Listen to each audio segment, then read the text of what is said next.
Hello दोस्तों, कैसे आप सभी दोस्तों। आप सभी के लिए मैं लेकर आ गया हूँ एक और वीडियो। दोस्तों आज की इस वीडियो में हम आपको बताएंगे प्रॉपर्टी के पेपरों के बारे में। जैसे कि दोस्तों लास्ट वीडियो हमने बनाई थी जिसके अंदर हमने बताया था कि प्रॉपर्टी लेते समय आपको किन किन चीज़ों का ध्यान रखना चाहिए। तो दोस्तों आज की हमारी जो वीडियो है वो है जीपीए के ऊपर। ज़्यादातर लोग क्या करते हैं, प्रॉपर्टी खरीद तो लेते हैं लेकिन उन्हें पेपरों की नॉलेज नहीं है। तो मैं आपको बता दूं कि दोस्तों दिल्ली या दिल्ली के बाहर अगर आप किसी भी सिटी का लेते हैं तो वहां पर ज़्यादातर जो प्रॉपर्टी सेल परचेज होती है वो जीपे के ऊपर होती है। लेकिन प्रॉपर्टी सेल करने के टाइम पे या परचेज करने के टाइम पे हम लोग इतनी जल्दबाजी में होते हैं कि पेपर पर कभी ध्यान नहीं देते और हमारे पेपरों में कुछ ना कुछ कमी रह जाती है। तो आज हम आपको पूरी पॉइंट टू पॉइंट वो सारी जानकारी देने वाले हैं। चलिए दोस्तों शुरू करते हैं। तो दोस्तों सबसे पहले जीपीए के बारे में मैं आपको बताना चाहूंगा कि जो जीपीए है उसकी जो फुल फॉर्म है वह होती है जनरल पावर ऑफ अटॉर्नी। यानी कि आपको इसके नाम से ही पता चल गया होगा कि इससे आपको कुछ पावर्स मिलने वाली है, कुछ एक तरीके से इसमें आपको हक अधिकार मिलने वाले हैं। तो मैं आपको एक चीज बताना चाहूंगा दोस्तों कि जो जनरल पावर ऑफ अटॉर्नी है, ज्यादातर लोगों को सिर्फ उसका एक नाम पता है, लेकिन इसे ये नहीं पता ज्यादातर लोगों को कि जनरल पावर ऑफ अटॉर्नी भी दो टाइप की होती है। एक होती है हमारी जनरल पावर ऑफ अटॉर्नी और एक हमारी होती है special general power of attorney.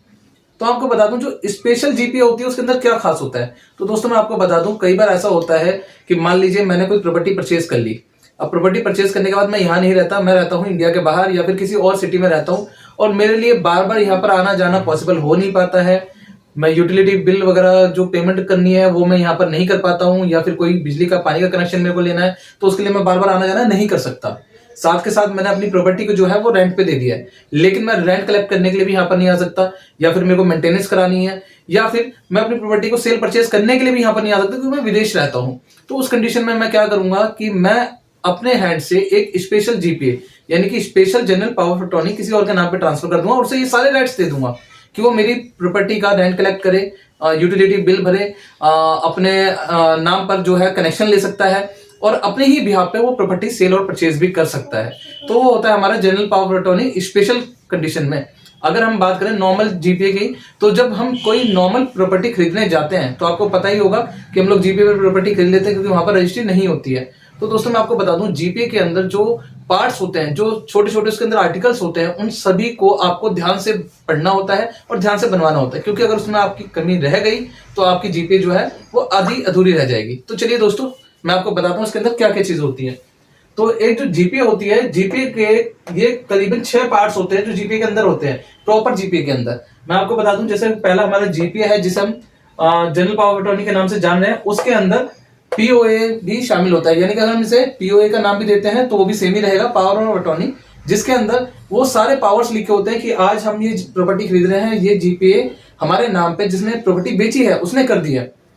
इसके अंदर वो अपने सारे राइट्स लिखवाता है कि आपके पास अब पूरा मालिकाना हक हम दे चुके हैं ऑन पेपर कि आप इसे खरीद सकते हैं, आप इस पे कंस्ट्रक्शन कर सकते हैं, आप इस पे जो है मेंटेनेंस कर सकते हैं, आप इसे सेल परचेज कुछ भी कर सकते हैं। आपको पूरा का पूरा हक जो है वो मिल चुका है। वो आपका जीपीए के अंदर वो सारी टर्म कंडीशंस लिखी होती हैं जिसने जमीन बेची है उसके बिहाफ पर।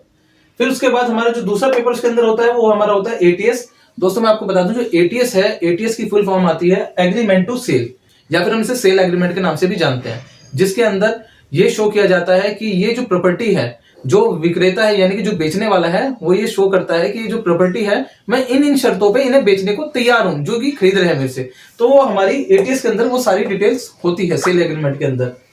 इसके अलावा वहां पर एक एफिडेविट भी होता है जीपीए के अंदर जिसे हम शपथ पत्र के नाम से जानते हैं, जहां पर जैसे मैं प्रॉपर्टी बेच रहा हूं तो मैं एक एफिडेविट बना के दूंगा कि ये मैं प्रॉपर्टी बेचने के बाद, अपनी जीपीए बनवाने के बाद दोबारा इसके अंदर कोई भी बदलाव नहीं करूंगा और ये प्रॉपर्टी के पूरे मालिक यही रहेंगे जिन्हें मैं प्रॉपर्टी बेच रहा हूं।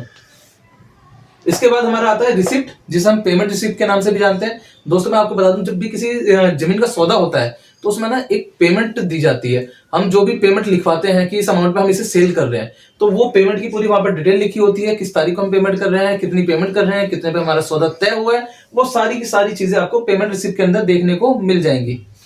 फिर उसके बाद दोस्तों हमारे पास आता है पोजीशन लेटर, जिसे हम कहते हैं कब्जा। आपने सुना होगा, आम भाषा में हम कब्जा कहते हैं। तो पेपरों में भी ये दिया जाता है कि हाँ भाई हमारी पेमेंट भी हो गई, हमने जीपीए भी करा दी, हमने एग्रीमेंट भी करा दिया, सेल एग्रीमेंट भी करा दिया, हमने एफिडेविट भी दे दिया और अब हम इन्हें पोजीशन दे रहे हैं, यानी कि हम इन्हें कब्जा ऑफिशियली तौर पे देना चाहते हैं। तो वहां पर उसके अंदर एक पेपर होता है पोजीशन लेटर का, जो कि जमीन बेचने वाला बनवाता है जमीन खरीदने वाले के नाम से। इसके बाद लास्ट हमारा डॉक्यूमेंट होता है विल, जिसे हम डीड ऑफ विल भी कहते हैं। यानी कि जैसे कि अगर मैंने प्रॉपर्टी बेच दी, इन फ्यूचर मैं या मेरे परिवार में से कोई उस प्रॉपर्टी पे क्लेम ना करे, इसलिए एक विल बनाई जाती है जिसमें ये लिखा होता है कि आज से ये मैंने प्रॉपर्टी इन्हें दे दी है और इस विल को मैं इनके नाम पे कराता हूं। इसके बाद मैं या मेरे परिवार से या मेरे जीते जी या मेरे मरने के बाद कोई भी इस प्रॉपर्टी पे क्लेम नहीं करेगा। तो ये कुछ पार्ट्स होते हैं जो कि हर जीपे के अंदर होते हैं। दोस्तों, अगर आपने जीपे की प्रॉपर्टी खरीदी है या फिर आप खरीदने वाले हैं तो आपको इन सारे पार्टों के बारे में अच्छे से पता होना चाहिए कि आप कोई भी जीपे करवा रहे हैं तो उसके अंदर ये 6 पॉइंट्स आपके होने ही होने चाहिए। अब मैं आपको बता दूं, इसके अंदर भी कुछ कमियां रह जाती है। आपने ये तो चेक कर लिया कि भाई 6 से 6 पार्ट होने चाहिए। अब मैं आपको एक एग्जांपल देके समझाना चाहूंगा कि भाई ये मैंने एक प्रॉपर्टी खरीदी, मेरा नाम सचिन है, मेरा नाम ये यहां पर ऐसे कर लेते हैं, मेरा नाम सचिन है, मैंने एक प्रॉपर्टी खरीदी, मैंने आज ये प्रॉपर्टी खरीदी, मैंने खरीदी राजू से। अब राजू जो है, राजू ने मेरे को एक चेन बना के दे दी। चेन कैसी, वो असली है कि नकली है, वो ब्रेक हुई है या फिर उसने अभी अभी रिसेंटली बना के दे दी, मुझे कुछ नहीं पता। अब हम जानेंगे, हमने तो पहले जान लिया कि जीपे के अंदर कौन कौन से डॉक्यूमेंट्स होते हैं। अब हम जानेंगे कि जीपे की चेन कैसे चेक करें, क्योंकि दोस्तों मैं आपको बता दूं जीपे के अंदर बहुत सारे फ्रॉड्स होते हैं। कई बार ऐसा होता है कि हमारी एक ही जो प्रॉपर्टी है वो एक इंसान, यानी कि मेरी एक प्रॉपर्टी है और मैं 4 लोगों को बेच दे रहा हूं, हो गया ना फ्रॉड। तो इस फ्रॉड से बचना है तो उसके लिए आपको इसके बारे में जानकारी चाहिए होगी। कई बार ऐसा हो गया कि मैंने कोई कब्जाई जमीन रख ली अपने पास और मुझे लग रहा है कि गवर्नमेंट की जगह है, कब्जाई हुई है, मैंने तुरंत एक जीपे बनाई हुई, लो भाई साहब मैंने आपको बेच दी, तो हो गया ना फ्रॉड। क्योंकि जिसने खरीदी उसे तो पता ही नहीं इसके पीछे भी चैन थी, वो आज की जीपे लेके खुश हो गया कि हाँ भाई साहब ने मेरे को जमीन बेच दी। तो इन सारे फ्रॉडों से बचने का तरीका भी हम बताएंगे। तो दोस्तों सबसे पहले आप ये देख लीजिए कि जीपे की चैन को आखिर कैसे चेक किया जाए। तो जैसे मैं सचिन, मैंने एक प्रॉपर्टी खरीदी राजू से। अब मैं ये भी देखना चाहूंगा कि राजू ने जिससे खरीदी उसके पेपर का है, राजू ने भी तो किसी से खरीदी होगी ना। अब राजू ने क्या करा, यहां पर दीपक से एक प्रॉपर्टी खरीदी थी और दीपक ने भी किसी से खरीदी होगी। दीपक ने यहां पर राहुल से खरीदी और राहुल से पहले यहां पर राम प्रकाश जी थे जो कि जमींदार थे। अब जब राम प्रकाश जी जमींदार थे तो हमारी जो चैन कहां से स्टार्ट हो रही है, राम प्रकाश जी से हो रही है। तो हम आपको चेक करने का तरीका बताते हैं। जैसे मैंने यहां पर प्रॉपर्टी खरीदी, मेरी एक जीपे बन गई यहां पर, तो मैं लास्ट जीपे चेक करूंगा कि लास्ट जीपे मैंने किससे लिए, मैंने मेरे नाम पर जीपे बनवाई राजू ने, तो राजू ने जिससे खरीदी मैं उसकी जीपे चेक करूंगा कि राजू की जीपे का है। फिर राजू ने जिससे खरीदी थी दीपक से, मैं दीपक की जीपे चेक करूंगा। दीपक ने राहुल से खरीदी, राहुल की जीपे चेक करूंगा। राहुल ने राम प्रकाश से खरीदी, मैं उसकी जीपे चेक करूंगा।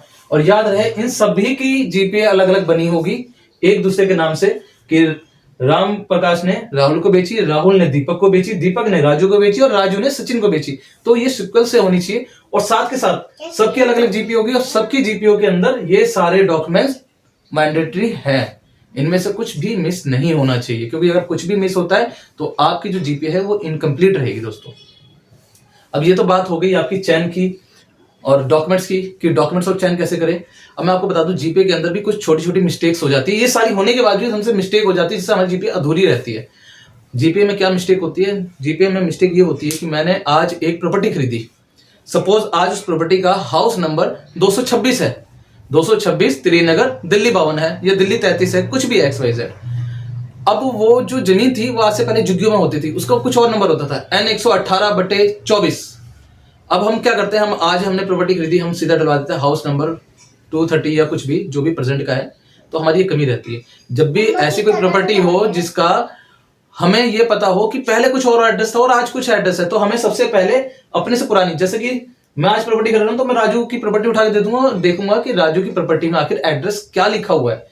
अगर राजू की प्रॉपर्टी का एड्रेस कुछ और है और आज नए मकान नंबर या नया एड्रेस अलॉट हो चुका है, तो हम जब भी जीपे बनवाएंगे तो वहां पर ओल्ड एड्रेस यानी जो पुराना एड्रेस था वो भी मेंशन कराएंगे, प्लस न्यू एड्रेस करके अपना प्रेजेंट का एड्रेस मेंशन कराएंगे। तो ये चीज आप जरूर ध्यान रखना, क्योंकि ज्यादातर लोग ये गलती कर बैठते हैं और उसके बाद उन्हें आगे जाके बहुत सारी प्रॉब्लम्स का सामना करना पड़ता है।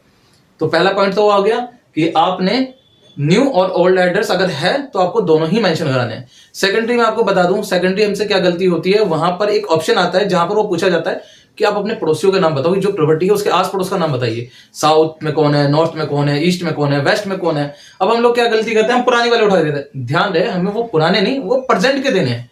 हो सकता है पुराने टाइम पे वो खाली खेत पड़े हो, खाली प्लॉट पड़े हो, आज के टाइम में वहां पर कोई और रहने के लिए आ गया। तो मैं आपको बताऊं, अगर मैं आपको बता देता हूं कि अगर यहां पर सपोज एक प्लॉट है हमारा, ये हमारे प्लॉट के इधर इधर इधर इधर, ये चारों तरफ जगह खाली थी। लेकिन आज यहाँ पर राम रह रहा है, यहाँ पर घनश्याम रह रहा है, यहाँ रोहित रह रहा है, यहाँ राहुल रह रहा है। तो हमें प्रॉपर्टी के साथ में उनके नाम मेंशन कराना होता है कि साउथ में ये रह रहे हैं, वेस्ट में ये मेरे पड़ोसी है, नॉर्थ में ये है, ईस्ट में ये है। क्योंकि प्रॉपर्टी की जो पहचान होती है डॉक्यूमेंट्स में, वो इन्हीं के चलते आपकी प्रॉपर्टी की पहचान हो पाती है। अब इसके बाद मैं आपको बताऊंगा कि जब भी ये प्रॉपर्टी के पेपर्स बनते हैं तो इस प्रॉपर्टी के पेपर्स में कुछ स्टैम्प पेपर लगते हैं। मैं आपको बता दूं, जीपे का स्टैम्प पेपर लगता है, एटीएस का लगता है और एफिडेविट का लगता है। इन चारों के स्टैम्प पेपर लगते हैं, सॉरी इन तीनों के स्टैम्प पेपर लगते हैं। जो जीपे का और एटीएस का स्टैम्प पेपर लगता है वो हो सकता है आपका 50 रुपए का हो सकता है 100 रुपए का हो, या हो सकता है 500 रुपए का हो। इन दोनों कंडीशन में ये आपके 50, 100 या 500 हो सकते हैं। एफिडेविट जो है, एफिडेविट आपका 10 रुपए के स्टैम्प पेपर पर बनता है। तो मैं आपको बता दूं, इन सभी स्टैम्प पेपर्स के पीछे जो जमीन बेचने वाला है, जैसे कि मैं अपनी जमीन बेच रहा हूं और कोई और मेरे से खरीद रहा है, तो इन सभी स्टैम्प पेपर्स के पीछे मेरे लेफ्ट हैंड की 5 उंगलियों के निशान लगे होंगे प्लस सिग्नेचर होंगे, ताकि ये मेरे थ्रू वेरीफाई हो जाएगा कि ये स्टैम्प पेपर जो लगाए गए, ये जो जीपे बनाई गई है वो 100% ओरिजिनल है, इसमें कुछ भी फेक नहीं है। सेकेंडरी में आपको बता दूं, यहां पर एक गलती और क्या होती है कि हम लोग प्रॉपर्टी का जो एड्रेस है ना, या फिर जो बेचने वाला है, जैसे मेरा नाम ऑन डॉक्यूमेंट्स में सचिन कुमार है और मैंने लिख दिया सचिन लिख दीजिए, आपने लिख दिया। खरीदते या बेचते हुए ऐसी गलती बिल्कुल ना करें। आपको मैं बता दूं, जब भी आप जमीन को खरीदते या बेचते हैं तो वहां पर जो जमीन बेचने वाला है उसकी आईडी, जमीन खरीदने वाले की आईडी, और जो वहां पर 2 गवाह लगा रहे हैं उनकी आपको आईडी चाहिए होती है। आपको एक गवाहों के बारे में एक चीज और मैं बताता हूँ, जो भी यहाँ पर गवाह लगते हैं वो आपके ब्लड रिलेशन में नहीं लग सकते, यानी कि हस्बैंड वाइफ, भाई बहन, माता पिता, इनमें से किसी के भी जो आईडी है वो यहाँ पर बिल्कुल भी नहीं लगेगी। आपको जो गवाह चाहिए वो आप किसी और को ले सकते हैं, ब्लड रिलेशन से बाहर ले सकते हैं, आस पड़ोसी को ले सकते हैं, यार दोस्त को ले सकते हैं। और याद रहे कि उनकी भी जो डिटेल पड़े वो बिल्कुल उनकी आईडी के अनुसार ही पड़े। आजकल ज्यादातर आधार कार्ड चल रहा है तो आधार कार्ड की ही डिटेल डलती है। तो मैं आपको बताता हूँ, यहाँ पर जब आप पेपर बनवाने जाते हैं तो जो आपके आईडी के ऊपर नाम मेंशन है वही नाम डलवाएं, जो आपकी आईडी के ऊपर प्रेजेंट एड्रेस मेंशन है वही अपना एड्रेस यहाँ पर मेंशन कराएं, ताकि कोई भी ऐसी गलती ना हो कि आपकी जीपे अधूरी रह जाए। इसके बाद जो हम विटनेस की डिटेल डालते हैं, तो मैं आपको बता दूं, ज्यादातर जीपे में एक बहुत बड़ी गलती मिलती है देखने को। हम विटनेस की डिटेल जैसे ही मांगते हैं तो विटनेस का नाम लिख देते हैं, विटनेस के साइन करा देते हैं, ज्यादा से ज्यादा हद मार के क्या करेंगे भाई, उसका मोबाइल नंबर लिखवा देंगे।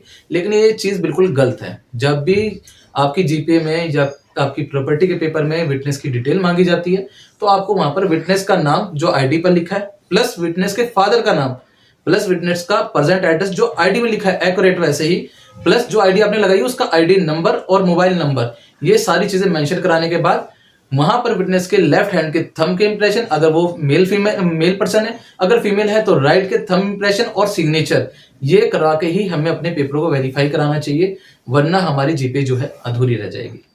तो दोस्तों ये तो हो गई आपकी जीपे की जानकारी कि यहाँ पर जीपे कैसे अधूरी रह जाती है और कैसे हमें उसे पूरा करना है। अब मैं आपको बता देता हूँ कि प्रॉपर्टी में फ्रॉड जो होते हैं, मैंने अभी आपको बताया कि प्रॉपर्टी में फ्रॉड क्या होता है कि भाई अभी जीपे बनवाई अभी दे दी। मैंने आपको बता दिया कि हमें पूरी चैन स्टार्टिंग से देखनी है। अगर आपको कोई एक जीपे का पेपर बना के दे देता तो उसका मतलब ये नहीं है कि आप उसके मालिक हो गए। पहली चीज मैं आपको बता दूं, जीपे का रिकॉर्ड किसी भी गवर्नमेंट ऑफिस के अंदर आपको नहीं मिलेगा, क्योंकि ये रजिस्टर नहीं होती है, ये एक म्यूचुअल अंडरस्टैंडिंग होती है। जैसे कि अगर हम बात करें तो एक तरीका एग्रीमेंट होता है ये, ठीक है ना। तो आपको इन फ्रॉडों से कैसे बचना है, अब मैंने तो आपके लिए एक एग्रीमेंट बना दी, मैं ऐसे 4 एग्रीमेंट बांट दूं, 4 लोगों को बढ़ चुकी है वो जमीन, बाद में क्या होता है कोर्ट में केस जाता है और बस हमारा पैसा बर्बाद। तो हमें इस चीज से कैसे बचना है मैं आपको बता दूं, जब भी हम कोई प्रॉपर्टी खरीदने जाते हैं ना, तो प्रॉपर्टी खरीदने के बाद जो लास्ट का हमारा ऑप्शन आता है, पहली चीज मैं आपको बता देता हूं प्रॉपर्टी में कहां कहां फ्रॉड होते हैं। पहली चीज प्रॉपर्टी में फ्रॉड क्या होता है, आपको प्रॉपर्टी दिखाई कोई और जाती है, एड्रेस कोई और दिया जाता है, या दिखाई कोई और जाती है और पेपर किसी और के बनते हैं, तो आप ये सारी चीजें चेक करोगे, उस फ्रॉड से आप बच जाओगे। सेकेंडरी फ्रॉड क्या होता है प्रॉपर्टी में कि प्रॉपर्टी का कोई वाली वारिस नहीं है, अभी रिसेंटली जीपे बनाई और दे दी, अब आप चैन चेक करोगे तो आप उस फ्रॉड से बचोगे। तीसरा फ्रॉड क्या आता है प्रॉपर्टी के अंदर कि भाई मैंने प्रॉपर्टी चयन कर ली, मेरे को पसंद आ गई, मैंने बयाना दे दिया, अब भाई सामने वाले से मेरी 20 लाख की बात हुई, सब कोई 25 दे रहा है, उसने क्या करा, वो मेरी जो बयाना है उसे हटा के ले भाई बयाना पकड़, मैं तो 25 वाले को दूंगा। ये गलती होती है, ये हमारे हाथ से बहुत बड़ी मिस्टेक होती है। इससे बचने का तरीका मैं आपको बताऊंगा। तो क्या होता है कि जैसे यहाँ पर एटीएस है ना, जब हम बयाना देते हैं तो उस टाइम पे भी हम एक सेल एग्रीमेंट कराते हैं, यानी कि बयाने का पेपर होता है, वो बयाने का पेपर नहीं होता, उसे सेल एग्रीमेंट कहते हैं कि हम इन शर्तों पे इन्हें प्रॉपर्टी बेचना चाहते हैं और इतना बयाना ले रहे हैं। तो कोशिश कीजिए जो ये बयाना होता है, बयाना को अपने सब रजिस्ट्रार ऑफिस में जाके रजिस्टर कराएं। आपको मैं बताऊं, जो सेल एग्रीमेंट होता है, जीपे नहीं लेकिन सेल एग्रीमेंट को आप रजिस्टर करा सकते हैं कि हमारा एक म्यूचुअल एग्रीमेंट हुआ है कि इतनी तारीख तक मैं इतना पैसा इन्हें वापस दूंगा। यानी कि मैंने एक प्रॉपर्टी 20 लाख की खरीदी, 5 लाख बयाना दे दिया, 15 लाख रुपए मैं 2 महीने बाद दूंगा। अगर 2 महीने बाद इस तारीख तक नहीं देता हूं तो ये हमारा जो एग्रीमेंट है ये खारिज हो जाएगा। अगर प्रॉपर्टी बेचने वाला मुझे प्रॉपर्टी नहीं बेचता तो इतना गुना उसे करके देना पड़ेगा। तो वो जो सेल एग्रीमेंट है, उस सेल एग्रीमेंट को आप अपने सब रजिस्ट्रार ऑफिस में जाकर रजिस्टर कराएं। तो आप इस फ्रॉड से बचेंगे कि आप किसी को बयाना दे रहे हैं और कल को वो अपनी मनमर्जी से किसी और को भेज दे रहे हैं, तो इससे आप बचेंगे। सेकेंडरी क्या आता है इसके अंदर बहुत बड़ा फ्रॉड, कि जब आप प्रॉपर्टी को भाई खरीद लेते हो, बाद में पता चलता है यार इस प्रॉपर्टी के तो पेपर इसके पास भी है, इसके पास भी है। प्रॉपर्टी जिससे खरीदी वो मर गया है, अब उसके जो वाली वारिस हैं, जो उसके नाती पोते हैं, वो आगे यहाँ खड़े हैं, नहीं बनाने देंगे मकान, ये प्रॉपर्टी हमारी है, हम कोर्ट में केस डाल देंगे, कोर्ट में केस पड़ भी जाता है। तो ऐसे फ्रॉडों से कैसे बचे, मैं आपको बता दूं, जब आपका ये जीपीए बनती है तो ये जो विल होती है ना, इस विल को आप रजिस्टर विल बनवाइए। अब रजिस्टर विल कैसे बनती है मैं आपको बता दूं, जब आप सब रजिस्ट्रार ऑफिस जाते हैं तो प्रॉपर्टी का जब सारा प्रोसेस हो जाता है, जब सारी पेमेंट वगैरह होती है, तो सब रजिस्ट्रार के सामने जो जमीन बेच रहा है, जो खरीद रहा है, और 2 गवाहों की पेशी होती है और वहां पर रजिस्टर विल की जाती है, जहां पर ये प्रॉपर तरीके से रजिस्टर हो जाता है कि हमने ये जमीन बेच दी है, इसका पैसा हमें अमाउंट प्राप्त हो चुका है, अब मेरे जीते जी या जीने मरने के बाद मेरे से या मेरे परिवार में से कोई भी इस पे क्लेम नहीं करेगा। तो उस कंडीशन में जब वो सब रजिस्ट्रार के आगे विल रजिस्टर हो जाती है तो एक तरीके से सब रजिस्ट्रार तो गवर्नमेंट उसमें आ गया ना, कि गवर्नमेंट के रिकॉर्ड में आपकी आ गई विल। अब ये विल कैंसिल नहीं हो सकती अगर आप ये विल को सब रजिस्ट्रार ऑफिस में नहीं कराते, नॉर्मल जीपे कर लेते हैं। तो अगर मैंने जमीन बेची है तो मैं कभी भी अपनी विल चेंज कर सकता हूँ, कोई रोक टोक नहीं है, क्योंकि कहीं रजिस्टर तो है नहीं भाई। मैं तो कहता हूँ मैंने वाली मेरी डील कैंसिल हो गई थी, मैंने इसलिए ये करवा दी। लेकिन सब रजिस्ट्रार ऑफिस में एक बार विल होने के बाद उस विल को कैंसिल कराने के लिए मेरे पास भी ठोस रीजन होना चाहिए कि मैं इस विल को क्यों कैंसिल करा रहा हूं। तो जाहिर सी बात है दोस्तों, जब सरकारी रिकॉर्डों में डिटेल चढ़ जाएगी, जब रिकॉर्ड चढ़ जाएगा, तो वहां पर जिसने आपको जमीन बेची है वो भी डरेगा कि भाई मैं इसके साथ गलत नहीं कर सकता, क्योंकि ये कानूनी पछड़ा पड़ जाएगा मेरे साथ। तो दोस्तों, ये ऐसे प्रॉपर्टी के बहुत सारे फ्रॉड्स होते हैं, जिसमें क्या होता है कि आप अपनी जिंदगी भर की कमाई जो है लगा देते हैं और उसके बाद आप बर्बाद हो जाते हैं। तो दोस्तों, अगर आपकी भी जीपे की प्रॉपर्टी है या फिर आप जीपे पे प्रॉपर्टी लेने की सोच रहे हैं, तो सबसे पहले जाइए, इन पेपर्स को चेक कीजिए और अपनी प्रॉपर्टी को वेरीफाई कीजिए, क्योंकि जो आज आप कर रहे हैं उसका फल जो है, कहते हैं ना कि आज जो विरासत में आप देके जा रहे हो वो आपको बच्चों को मिलने वाला है। अब आप ये सोच लो कि आप पचेड़े वाली जगह देना चाहते हो या उन्हें वेरीफाई जगह देना चाहते हो। अच्छा, साथ ही साथ में एक चीज और मैं बता दूं कि अभी तक है ना, जितनी प्रॉपर्टी बिकती आई है वो सारी की सारी जीपे पे बिकती आई है ज्यादातर। तो दोस्तों, मैं आपको बता दूं, जीपे जो है कहीं से कहीं तक सेफ नहीं है, क्योंकि जीपीए को कानून की नज़र में मान्यता नहीं दी गई है। इन केस इन फ्यूचर अगर आपकी कॉलोनी में कोई कॉलोनी है जो ऑथराइज कॉलोनी है या अनऑथराइज कॉलोनी है, पीएम उदय की रजिस्ट्री में आ चुकी है, तो आपने लास्ट टाइम वीडियो देखी भी होगी हमारी कि पीएम उदय से भी कई कॉलोनियों को रजिस्ट्री मिलने के बाद भी बाहर कर दिया गया। तो दोस्तों, अगर आपकी कॉलोनी पीएम उदय की रजिस्ट्री में आ रही है तो अपनी प्रॉपर्टी की रजिस्ट्री जरूर कराएं, क्योंकि जीपीए के थ्रू, इन पेपरों के थ्रू आप अपनी प्रॉपर्टी की रजिस्ट्री करा सकते हैं पीएम उदय के अंदर। और एक बार आपकी रजिस्ट्री हो गई, उसके बाद चाहे आपकी कॉलोनी पीएम उदय के बाहर भी क्यों ना हो, लेकिन आप ऑथराइज हो जाओगे गवर्नमेंट से क्लेम लेने के लिए, अपनी प्रॉपर्टी के मालिक बन जाओगे। और गवर्नमेंट अगर आपकी जमीन पे आके कब्जा भी करना चाहेगी तो भी नहीं कर सकती है। तो इसके लिए दोस्तों, हम एक अपनी सीरीज ला रहे हैं पूरी की पूरी पीएम उदय की, जो कि लगभग इस हफ्ते में आने वाली थी और संडे को इसकी वीडियो की स्टार्टिंग हो जाएगी। तो हमारे साथ चैनल पर बने रहें और ध्यान से देखते रहें हमारी वीडियो को। और हमारी वीडियो अगर आपको पसंद आई है तो वीडियो को लाइक कीजिए, शेयर कीजिए, कमेंट कीजिए, साथ के साथ हमारे चैनल को सब्सक्राइब कीजिए और बेल आइकन प्रेस कर दीजिए ताकि हमारी वीडियो आपको मिले सबसे पहले। धन्यवाद।